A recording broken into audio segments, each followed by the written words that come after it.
陈女士介绍，家里有一辆宝骏的轿车，买来8、9年了，当时花了10万元左右。7月23号，她和家里人开着这辆车，准备去萧山一处景区漂流。在开的时候呢，故障灯亮了，有一个红红的水温的一个红色的标志亮了，但是当时我们也不知道是什么情况，然后问家人，家人说也不知道。然后呢，我们就继续开的途中呢，我们的空调又坏掉了，然后呢就非常热，因为当天，然后呢我们就从高架上下来，附近最近找了一个修理厂，维修修理厂。然后我们来的时候呢，然后就是跟他说空调坏了，然后他们师傅就说我们给你检查一下，然后当时他们给我检查有4、5师傅在，他们给我空调修好了以后，我开出去，然后有10几分钟吧，然后车子就爆缸了，就是因为那个指示灯亮起，那个水温过高，里面没有水了。然后车上也冒了白烟，我们当时非常的害怕。陈女士说，当时是在杭州萧山的羊城汽车修理厂修的车，花了100元。车子开出时，故障码已经消除了，后来又亮了起来。到爆缸时，大约开了20公里。明明是刚修好的车子，怎么问题似乎愈发严重了？陈女士说自己不懂车，就又把车拖回了这一家修理厂。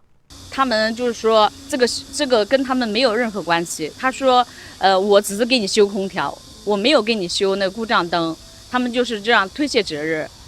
为什么又回到这个修理厂不去4S店？因为我们觉得是他给我们车修坏了。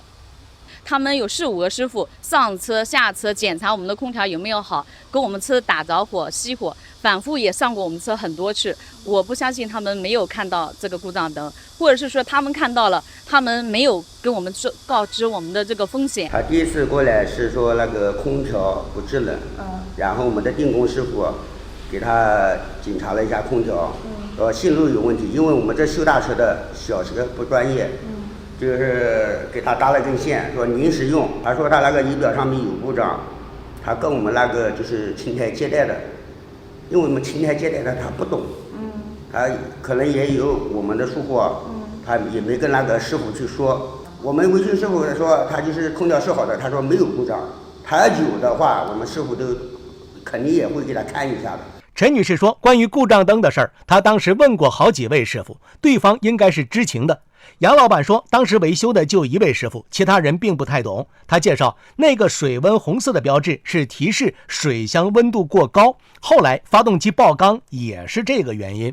毕竟在我们这里弄过的，我说我也担一部分责任，不是我导致的，你知道吧？因为你一个驾驶员，你开车故障灯亮了，你不知道，就是说靠边停车，你还一直开到它发动机自动熄火，你说检查一下或者打个电话问一下4S店或者是哪里，你说这个故障灯亮了还能不能开？